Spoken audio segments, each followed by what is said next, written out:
مسجد ہو یا پھر گھر ہو، جیسے ہم لوگ سجا کے صاف کر کے رکھ لیتے، اچھی بات ہے، صاف صفائی ہر جگہ ہونا، لیکن صرف رمضان کی حد تک نہیں ہونا، ہمیشہ کے لیے ہونا۔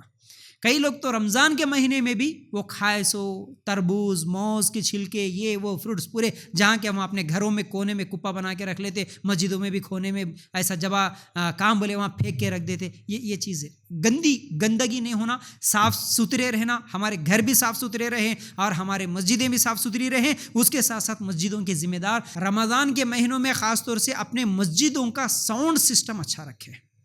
جتنے بھی لوگ تراویح کے لیے جاتے ہیں، خواتین بھی جاتی ہیں ماشاءاللہ، مرد حضرات بھی جاتے ہیں، کئی لوگ ایسے ہیں جو مسجدوں کے ذمہ دار کنجوس رہتے ہیں، اور جن لوگوں کو صحیح سے شعور نہیں رہتا، وہ لوگ وہی 10 سال پہلے 15 سال پہلے لگائے سو اسپیکر لگا کے وہی صحیح، اور وہ پڑھانے والے بھی وہی پرانے مائک میں ان لوگوں پڑھاتے رہتے، وہ آواز سنے تو سننے کا دل نہیں کرتا۔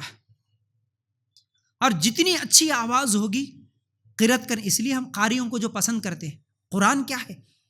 قرآن میں ایک ایسی مٹھاس ہے، اللہ کے رسول کے زمانے میں ابوبکر صدیق رضی اللہ تعالیٰ عنہ گھر میں نماز پڑھتے ہوئے قرأت کر رہے تو مکے کے مشرک آ کے سنتے تھے۔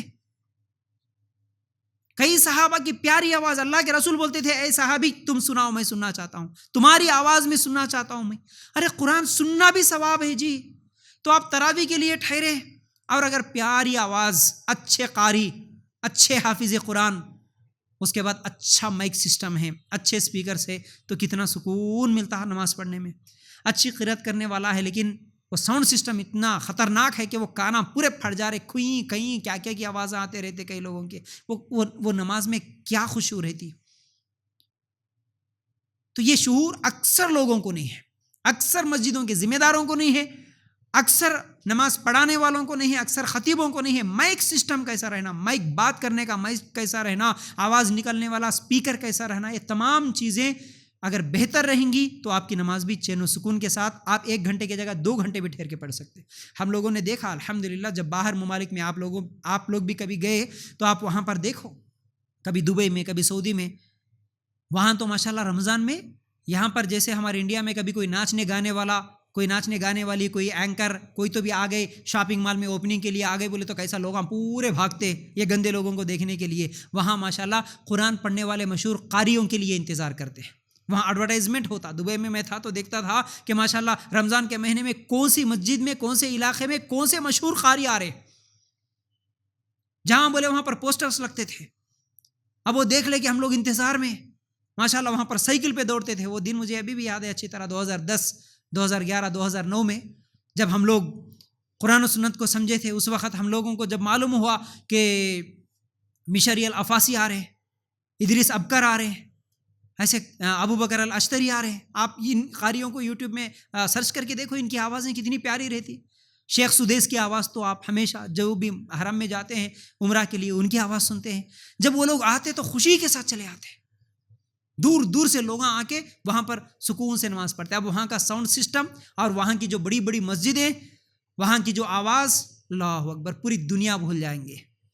بہترین قاری، بہترین مسجد، بہترین آواز، دنیا ہی بھول جائیں گے جب آپ ٹھہریں گے تو ماشاءاللہ 1 گھنٹہ بھی ٹھہرے تو آپ کو وہ احساس بھی نہیں ہوگا کہ ہم نے 1 گھنٹہ ٹھہرا تھا۔ ہمارے پاس وہ سسٹم ہی نہیں ہے، وہ شعور ہی نہیں ہے، وہ سمجھنے کی توفیق اللہ ان کو دے، ان ذمہ داروں کو دے اللہ سمجھنے کی توفیق۔ بڑی تکلیف ہوتی ہے کہیں پر جا کے دیکھتا ہوں ایسے ساؤنڈ سسٹم کو، تو بہرحال یہ چیزیں بھی ہونا۔ اور اسی طرح مسجدوں میں جہاں جہاں بھی خواتین کا انتظام ہے، ان خواتین کے انتظام میں خواتین کو ذمہ داری دے کر ٹھہرانا انتہائی اہم اور ضروری ہے۔ یہ بھی مسجد کے ذمہ داروں کی ذمہ داری ہے، ورنہ ہمارے پاس سسٹم ہی ایسا چلتا نا کہ بیان نہ کرے تو بھی عورتیں الگ کمرے میں رہنا، بیان کرنے والے مول صاحب الگ کمرے میں رہنا۔ اسی طرح نماز بھی پڑھاتے ہیں تو کیسا بھی مول صاحب نیچے رہتے، عورتوں کو اوپر دے دیتے۔ اب عورتیں وہاں پر جا کے کیا بھی کرنے دو، نیچے تک آوازیں آتے ہیں ان کے پکارنے کے، اور ہمارے اب انہوں کتنا بھی پکارو، کتنا بھی چلا لو، کیا بھی کر لو، کوئی بولنے والا نہیں، کوئی سننے والا نہیں۔ نماز پڑھنے والے پڑھتے رہتے، پکارنے والے پکارتے، سامنے بھاگنے والے بھاگتے رہتے۔ اور اکثر عورتوں کو تو یہ دیکھا گیا کہ اپنے ساتھ جو بچیوں کو لاتے، بلکہ چھوٹے بچیاں نہیں، بڑے بڑے بچیاں بھی ساتھ میں آ جاتے، ہمیشہ وہ رات کو آتے وقت ہمیشہ اتنے بیگ بھر لے کے پورے چپس کے پیکٹاں، بسکٹاں کے پیکٹاں بھر لے کے آتے گتے۔ رمضان میں تراویح پڑھنے نہیں جاتے، انہوں جا کے وہاں بیٹھ کے منتخا مارتے ہوئے رہتے، چپساں کھاتے ہوئے۔ یہ غلط حرکت. ان تمام چیزوں پہ مسجد کے ذمہ دار نگاہ رکھنا, ایسے تمام چیزوں سے روکنا, خواتین میں کسی کو ذمہ داری دینا, نماز بالکل خاموش. مردوں میں دیکھو بالکل خاموش رہتے, کیونکہ وہاں امام صاحب ہے, ذرا بھی آواز آئی تو غصہ کرتے. عورتوں میں کون غصہ کرنے والا, کون بولنے والا ہے, اب انہوں کچھ بھی کر لیں گے.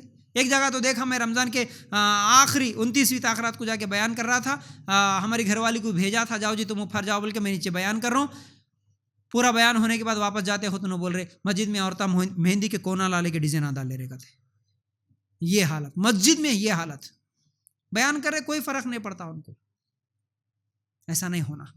مسجد میں صحیح انتظام ہونا یہ ذمہ داری ہے, ذمہ دار لوگوں کی ذمہ داریاں ہیں. ایسے تمام غلط حرکتوں سے بچا کے رکھے. اور خاص طور سے مسجد میں لے جانے والے خواتین اپنے بچوں کو جو بھی ساتھ میں لے جاتے, بڑے افسوس کے ساتھ کہنا پڑتا ہے, بڑی بڑی بچیاں جی 13-14 سال کی عمر کی بچیوں کو بھی مسجد کے ادب کیا ہے نہیں سکھا کے لے کے جاتے.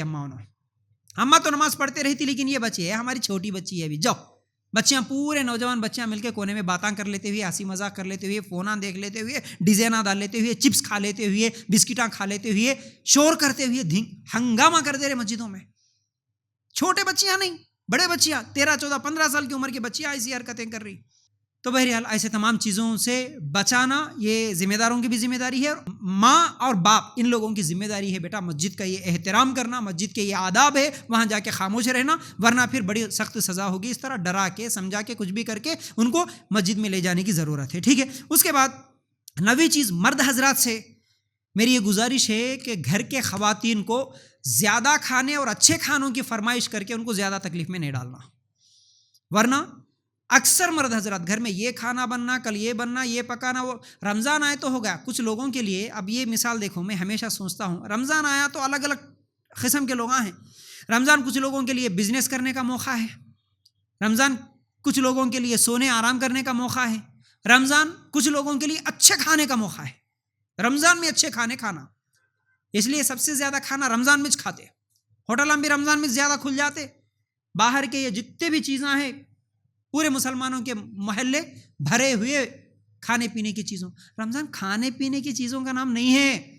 افطاری میں 10 قسم کے کھانے سامنے رکھ لے کے بیٹھنے سے پہلے سوچو, ان غریبوں کو ایک مرتبہ یاد رکھو, ان کا حق ادا کرے کیا, پہلے یہ سوچو. خوب کھا لینا یہ رمضان کا مقصد نہیں ہوتا, تھوڑا کھاؤ. کھانے کی زیادہ فرمائشاں کر کے خاص طور سے عورتوں کو ظلم میں نہیں ڈالنا مرد. ورنہ ویسے تو سب سے زیادہ رمضان میں محنت کرنے والی عورتیں ہی ہوتی ہیں. سب سے پہلے جاگنے والی گھر میں عورت, پکانے والی عورت, انتظام کرنے والی عورت. ابھی نہیں اٹھا مرد, کھا لیا پھر سو گیا, پھر صاف صفائی کرنا, اور پھر سب سے آخر میں آرام کرنے والی, سونے والی بھی عورت پوری صاف صفائی کرنے کے بعد. لیکن دیکھا جائے تو پھر عورتیں ہی سب سے زیادہ قرآن بھی پڑھتی, ماشاءاللہ. عورتیں ہی سب سے زیادہ دعاؤں بھی کرتی ہے, ذکر اذکار بھی کرتی. تو پھر عورتوں کو تھوڑا سا موقع عبادت کے لیے دینا چاہیے. زیادہ فرمائشیں, اچھے کھانے کی فرمائشیں, اچھی افطاری کریں گے بول کے ان لوگوں کے اوپر زیادہ بوجھ ڈالنا چاہیے. ایسی حرکتیں نہیں کرنا چاہیے.